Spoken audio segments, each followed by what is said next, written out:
자, 오늘은요, 우리 세상을 이미 막 뒤바꾸고 있는 거대한 기술 혁명이죠. 바로 인더스트리 4.0에 대해서 그 핵심만 쏙쏙 파헤쳐 보겠습니다.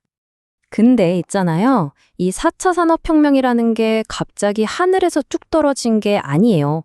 우리가 지금 어디로 가고 있는지를 알려면 먼저 어디서부터 왔는지를 봐야겠죠. 과거의 혁명들이 어떻게 지금의 이 순간을 만들었는지 그 흥미진진한 여정을 한번 따라가 보겠습니다. 자, 한번 보세요. 증기기관이 모든 걸 바꿔놓은 1차 산업혁명, 그리고 전기가 들어오면서 대량 생산이 가능해진 2차 산업혁명, 그리고 컴퓨터와 로봇이 등장한 3차 자동화혁명까지 이 모든 단계들이 하나하나 차곡차곡 쌓여서 바로 지금 우리가 이야기할 이 4차 산업혁명의 아주 단단한 발판이 된 거죠. 그러니까 인더스트리 4.0의 핵심은요, 단순히 기계가 조금 더 똑똑해지는 그런 수준이 아니에요. 진짜 핵심은 현실 세계의 공장이나 도시 전체가 마치 살아있는 유기체처럼 스스로 생각하고 또 스스로 반응하게 만드는 거. 바로 이게 인더스트리 4.0의 진짜 본질이라고 할 수 있습니다. 자, 그렇다면 이 거대한 변화의 심장부에서는 과연 어떤 기술들이 막 뛰고 있을까요? 이 모든 걸 가능하게 만드는 핵심 동력 한번 같이 들여다보시죠. 이게 바로 인더스트리 4.0의 근간, 사이버 물리 시스템이라는 건데요. 말이 좀 어렵죠? 쉽게 말해서 현실에 있는 기계가 가상세계의 똑같은 디지털 쌍둥이를 갖는다고 한번 상상해 보세요. 그래서 실제 기계에 문제가 생기기 전에 가상세계에 있는 그 쌍둥이를 통해서 먼저 시뮬레이션도 해보고 고장도 예측하는 거예요. 정말 놀랍지 않나요? 그리고 이 시스템에 뇌를 달아주는 게 바로 인공지능, AI와 머신러닝입니다. 그냥 주어진 명령만 착착 수행하는 게 아니고요. 스스로 데이터를 먹고 경험을 통해서 학습하고 계속해서 더 똑똑하게 적응해 나가는 거죠. 말 그대로 생각하는 기계가 되는 겁니다. 자, 그럼 이 인공지능이라는 뇌는 뭘 먹고 움직일까요? 바로 데이터입니다. 흔히들 데이터가 새로운 석유다 이런 말 많이 하잖아요. 여기서 정말 중요한 건 단순히 데이터의 양, 즉 볼륨만이 아니에요. 얼마나 실시간으로 빠르게 생성되고 속도, 얼마나 다양한 형태를 가지고 있으며 다양성, 또 그 데이터가 얼마나 믿을 만한지 신뢰성이 훨씬 더 중요합니다. 자, 지금까지 말씀드린 이 강력한 기술들, 사이버 물리 시스템, 인공지능, 그리고 빅데이터, 이 세 가지를 한 곳에 딱 모아놓으면 과연 어떤 일이 벌어질까요? 네, 바로 스스로 생각하는 공장, 스마트 팩토리의 세계가 열립니다. 한번 들어가 보시죠. 스마트 팩토리는요, 그냥 자동화, 그 수준을 훨씬 뛰어넘는 개념이에요. 기계가 스스로, 이쪽 생산 라인에 문제가 생길 것 같은데?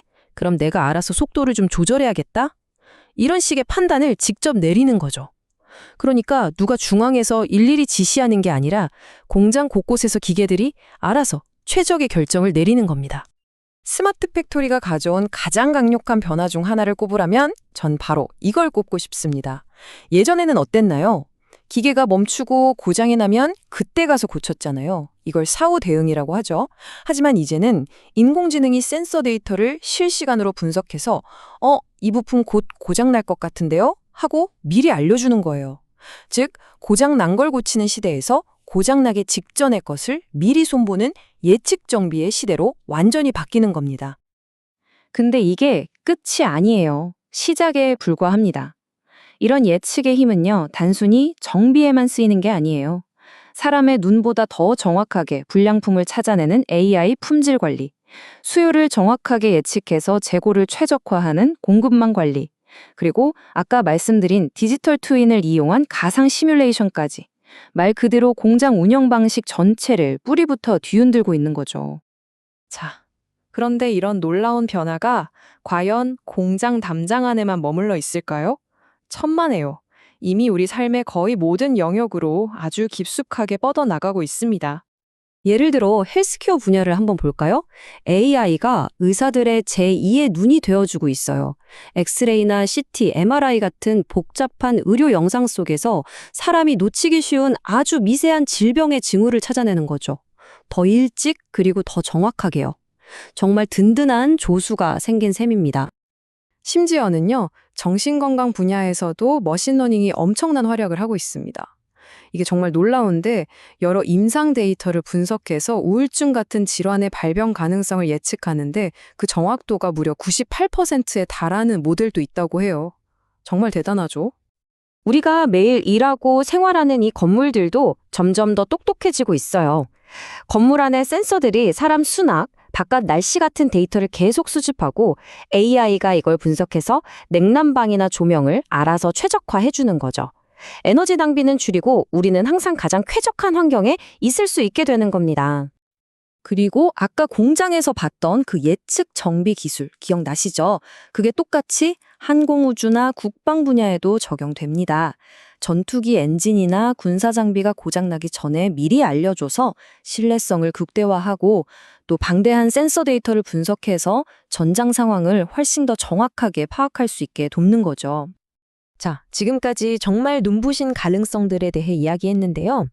하지만 모든 혁명이 그렇듯이 이 거대한 변화에도 동전의 양면처럼 밝은 기회와 함께 우리가 반드시 넘어야 할 장애물들이 존재합니다.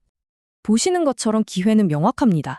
효율성이 엄청나게 향상되고 에너지 절약을 통해 환경에도 기여할 수 있죠. 그리고 데이터 분석가나 AI 전문가 같은 새로운 분야의 일자리도 만들어낼 겁니다. 하지만 반대편을 보면요, 만만치 않은 과제들도 있습니다. 이 모든 시스템을 구축하는 데 드는 막대한 초기 비용, 그리고 수많은 데이터를 어떻게 안전하게 지킬 것인가 하는 보안 문제, 또 이런 변화에 대한 사람들의 심리적인 저항감 같은 것들이죠. 여기 아주 의미심장한 말이 있죠. AI의 중요성은 계산 모델에 있는 것이 아니라 인간이 그것을 어떻게 사용할 수 있는지에 있다. 결국 이 모든 기술은 그 자체로 목적이 아니라 도구라는 겁니다. 핵심은 기계가 인간을 대체하는 게 아니라 인간이 이 강력한 도구를 이용해서 어떻게 우리의 능력을 한 단계 더 끌어올릴 것인가, 바로 그 점에 있는 거죠. 그래서 우리가 이 지능형 산업 시대로 깊숙이 들어갈수록 진짜 중요한 질문은 기계가 무엇을 할 수 있는가가 아닐 겁니다. 어쩌면 진짜 질문은 이것이겠죠. 이 똑똑한 기계들 옆에서 우리 인간의 역할은 과연 무엇이 되어야 하는가? 바로 이 질문에 대한 답을 찾아가는 것이 앞으로 우리 모두의 과제가 될 겁니다.